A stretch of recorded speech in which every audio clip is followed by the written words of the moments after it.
Shallallahu Alaihi Wasallam. Pada malam hari ini kita masuk malam yang ke berapa ya? 14 ya. Kita sudah menjalankan 13 hari puasa di bulan Ramadan, dan malam hari ini kita melaksanakan salat tarawih di malam ke-14.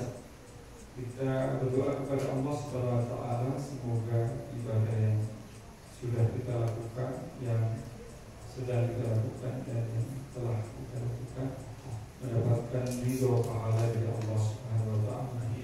Amin ya rabbal alamin. Jamaah yang dimuliakan oleh Allah Subhanahu wa taala, di dunia ini ada 7 golongan yang disebut sebagai golongan yang istimewa, akan mendapatkan naungan nanti di sisi Allah Subhanahu wa taala. Yang pertama adalah imanun adlun, yaitu pemimpin yang adil. Pemimpin di sini bukan saja kepala pemerintah atau kepala negara. Kita pun juga sebagai seorang pemimpin dan nanti oleh Allah dimintai pertanggungjawaban di hadapannya.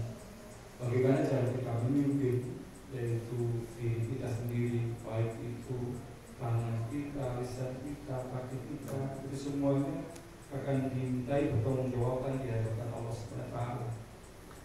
Apalagi seorang pemimpin yang dalam hal ini memimpin sebuah lembaga ataupun memimpin sebuah masyarakat, ART atau KRW dan sebagainya, maka ini juga sama nanti dipertanggungjawabkan di hadapan Allah Subhanahu wa taala. Bahkan seorang pemimpin masjid pun, mushola pun juga akan dimintai pertanggungjawaban di hadapan Allah Subhanahu wa taala. Tapi ketika dia menjadi imam adil, pemimpin yang adil, maka insya Allah dia akan mendapatkan termasuk golongan yang istimewa tadi. Yang kedua, yang termasuk golongan yang istimewa itu adalah syabun nasya'ah fi ibadatillah, yaitu pemuda yang rajin ibadah. Maka kalau di sini ini banyak pemuda yang memakmurkan masjid, itu tentu kita rasa bangga masyarakat di lingkungan kita. Kalau orang tua rajin ibadah itu sudah biasa. Tapi ketika ada anak muda yang rajin ibadah, itu yang luar biasa.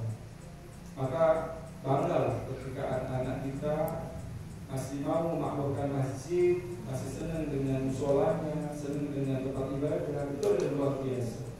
Maka dia termasuk orang-orang yang istimewa. Kemudian yang ketiga, warajulun qalbuhu ala bil masajid, yaitu orang yang hatinya begitu terpaut dengan masjid, terpaut dengan mushola kita. Bagaimana memakmurkan musholanya, bagaimana mengembangkan sholat ini biar terus maju jamaahnya, terus banyak. Itu orang yang seperti itu yang harus dicari. Maka apa yang dilakukannya itu karena lillahi ta'ala, karena ingin memakmurkan masjid. Apalagi masjid dan sholat ini sudah berdiri sudah puluhan tahun.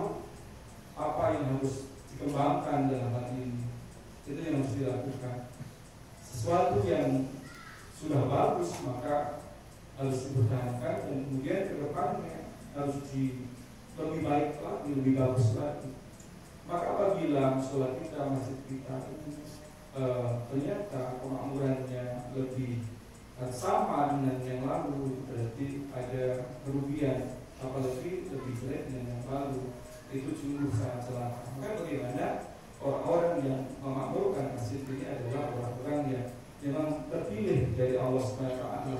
Bagaimana hatinya, jiwanya terpaut dengan masjid, bercintanya dengan mushola yang kita dirikan ini.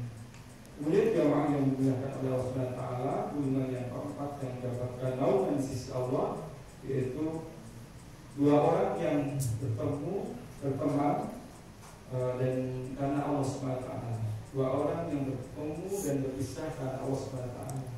Itu boleh jadi termasuk jamaah sekalian, saling kenal, silaturahmi di tempat yang memang Allah, tempat yang indah, yaitu di mushola ini. Itu bagian itu orang yang apabila nanti kita pertemuan ini dan perpisahan ini karena lillahi ta'ala, maka kita terhadap terjadi dua orang yang bersahabat bertemu dan berpisah karena lillahi ta'ala.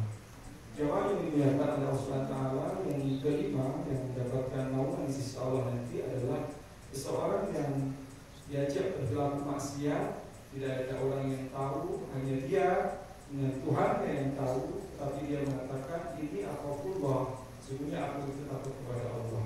Maka itu adalah orang-orang yang insya Allah termasuk golongan tadi yang disebut sebagai orang-orang yang istimewa di hadapan Allah SWT. Jamaah yang dimuliakan oleh Allah SWT, yang pernah golongan istimewa itu adalah orang yang bersedekah, orang yang berinfak dan begitu ikhlas di jalan Allah SWT. Gambaran keikhlasannya itu dinyatakan tangan kanannya memberi, tangan kirinya tidak tahu. Itu begitu ikhlasnya.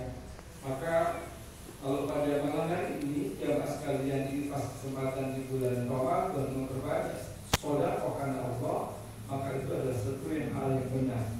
Jadi sedekah yang jamaah lakukan itu bukan karena siapa-siapa, tapi karena lillahi ta'ala. Gambaran keikhlasan itu ditunjukkan dari tangan kanan memberi, tangan kiri kita tidak tahu. Dan yang terakhir, golongan yang istimewa di hadapan Allah SWT itu adalah orang yang berdoa kepada Allah, berzikir kepada Allah, kemudian beratapi akan dosa-dosanya, dan kemudian dia meneteskan air mata akan dosa itu.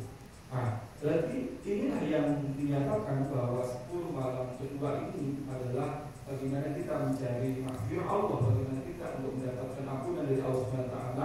Maka salah satunya bagaimana kita untuk segera menuju kepada ampunan Allah dan kemudian bertobat kepada Allah SWT. Jamaah yang dimuliakan oleh Allah, semoga kita termasuk 7 golongan yang istimewa yang nanti insya Allah akan mendapatkan naungan di sisi Allah. Amin ya rabbal alamin. Wassalamualaikum warahmatullahi wabarakatuh.